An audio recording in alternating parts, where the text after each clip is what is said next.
안녕하세요. 앞으로 미분양 주택은 10만이 아니라 20만을 넘어설 겁니다. 그리고 미분양이 계속 많아져도 건설업체는 자신있게 계속 고분양가로 물건들을 시장에 내놓고 있습니다. 왜 그들이 그렇게 내놓을까요? 지금의 정부가 비싼 가격에 사줄 거라는 걸 알고 있기 때문입니다. 사실상 건설업계와 지금의 정부, 이전 정부 뭐 할 거 없이 계속 그 관련 업계에 있는 사람들과 정부의 커넥션은 계속 있어 왔습니다. 쌀은 왜 사주냐라고 대한민국이 뭐 공산주의냐고 포퓰리즘이냐라고 얘기하면서 주택은 왜 사주려고 하는 걸까요? 쌀은 사주면 안 된다. 농민들 버릇 나빠진다라고 얘기하는데 건설업체는 자기 자본율이 매우 낮고 부실한 게 심한데 왜 저렇게 고가격에 매입을 해주는 걸까요? 왜? 사실상 정부가 건설업계의 스폰을 받은 썩은 곳이기 때문이죠. 썩은 애가 진동을 하는 거죠. 앞으로 20만이 넘어가고 30만이 넘어가도 정부는 우리의 세금으로 건설업계를 계속 먹여 살릴 겁니다. 살짝 양아치들이고 쓰레기들이죠. 그런데 저렇게 미분양이 심한데 고분양가로 내놓는데 앞으로 그럼 무슨 일이 벌어지겠습니까? 지금 뭐 아파트 청약 당첨됐다고 대출 알아보러 다니는 한심한 영혼들은 어떻게 됩니까? 죽을 때까지 빚에 굴레에서 못 벗어납니다. 나중에 조금만 시간 지나면 라면도 제대로 못 사먹는 한심한 그냥 금융노예로 노비로 전락해서 살게 됩니다. 자신감이 있겠습니까? 눈치 보면서 살 것이고 제대로 된 삶을 못 살 겁니다.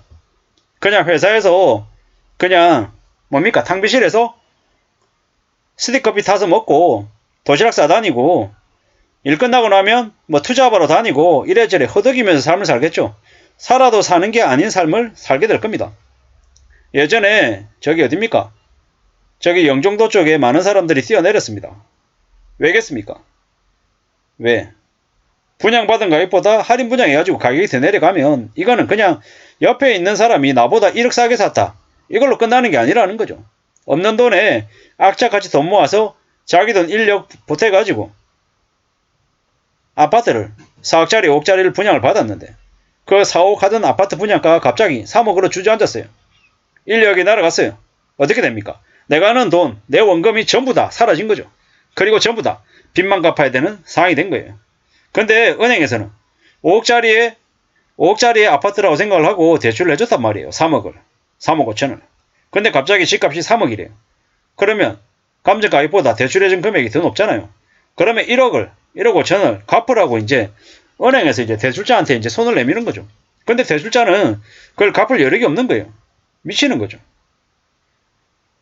이러니까 이제 분신 자살한다 그러고 뛰어내린다 그러고 이게 난리가 난 거죠. 보통 사람들이 그냥 배가 아파가지고 그냥 몰러가는 게 아니라는 거죠. 그들에게는 지옥이 펼쳐지기 때문인 겁니다. 근데 앞으로 그러한 지옥을 겪는 사람들이 대한민국에 얼마나 될까요? 이번에 한국은행에서 조사한 걸로 봤을 때는 다중채무자 228만, 226만 명쯤 된다고 하죠. 빚을 낸 사람의 7명 중에 1명 꼴이라고 합니다. DSR 71%, 소득의 71%를 빚 갚는 데 쓴다. 500만원 벌면 350만원을 빚 갚는 데 쓴다라고 보면 맞는 사람들입니다. 근데 그건 지금의 시중금리에 이제 DSR을 적용한 거죠. 2023년 하반기 6월에서 9월쯤부터 해서 가상금리 2, 3% 붙으면 그리고 기준금리 또 올라가면 기준금리 0.5에서 1% 올라가고 가상금리 한 2, 3% 올라가고 대략 한 3%, 4% 올라가면 어떻게 됩니까?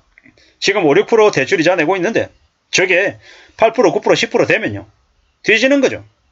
이번에 연끌하겠다고 뒤늦게 뛰어든 놈들, 더니들 이자 10% 내면서 살아야 됩니다. 이자 10% 내면서 30년이 아니라 40년, 50년 살아야 되는데 과연 살아질까요? 그들이 40살에 대출을 냈다고 하면 80까지 해야 되는 거예요. 35이면 75세까지. 뭡니까? 몸성하게 일할 수 있는 나이 때까지는 끝까지 다 일을 해야 된다는 거죠. 그리고 나중에 빚 다 갚았다. 이제 내 집만 있구나 하고 둘러보면 어떻게 됩니까? 집 가치 다 떨어져가지고 재건축이나 재개발해야 되는 그런 말도 안 되는 상황이 또 벌어지는 거죠. 사실상 평생 개고생해가지고 빚을 갚았다고 생각했는데 갚고 난 다음에 보니까 없더라는 거죠. 이게 앞으로 벌어질 일입니다. 미분양 주택 10만 채를 하고 있다라고 하는 정부 10만이 아니라 20만 그 이상이 될 수도 있고 앞으로 가격이 내려갈 수밖에 없다. 왜 내려가냐라고 물으면 그동안에 너무 많이 빠른 기간 안에 너무 많이 올랐다라는 거죠. 그리고 한국은행에서 이미 분석한 자료에 의하면 2016년 가격으로 돌아간답니다. 2016년 가격으로. 제가 그냥 하고 싶어서 그냥 혼자 떠들어대는 게 아니라 2016년 가격으로 내려간다라고 하는 한국은행의 그 보고서를 근거로 해서 말씀을 드리는 거고요. 2016년 가격으로 내려간다라고 하면 지금 현재 이제 시중에서 얘기하는 호가, 이제 이를테면 팔겠다라고 내놓은 가격 대비해서 2016년 가격이 얼마다? 절반 정도다. 그래서 제가 그에 근거해서 지금의 집값에서 한 절반 이하로 내려갈 거다라고 계속 말씀을 드리는 거고요. 뭐 돈이 많아가지고 엄마뱅크 아빠뱅크에 20억 30억 있어가지고 그 돈 중에 일부 인출해가지고 뭐 10억짜리 아파트를 샀어요. 그 아파트가 5억이 되든 아이 뭐 그 사람 입장에서 쇼크긴 하겠지만 몰락하거나 무너지진 않는단 말이죠. 근데 돈 없는 사람이 8억짜리 집 사겠다고 6억을 대출하면 어떻게 됩니까? 8억짜리가 5억 되면요. 그냥 집 팔아도 대출 다 못 갚는 그런 말도 안 되는 황당한 일이 벌어지면 견딜 수 없다라는 거죠. 나중에 4년 지나고 5년 지난 다음에 220만, 228만 다주택, 다중채무자들 다 무너지고 난 이후에 그들이 다 뱉어 내놓은 뭐 경매가 됐건 금매가 됐건 아주 싼 물건들을 고르고 골라서 할인 분양을 하든 할인 분양을 고르든 아니면 경매로 사든 뭐 이래저래 이렇게 하는 게 괜찮겠다라는 겁니다. 근데 그 주택들도 사서 사고 팔고 해가지고 시세 차이 크게 보겠다 이런 마음보다는 뭡니까? 주택연금 받겠다 이런 생각으로 최대한 빚은 최소화하고 자기가 감당할 수 있는 범위 안에서 사면 어떻게 됩니까?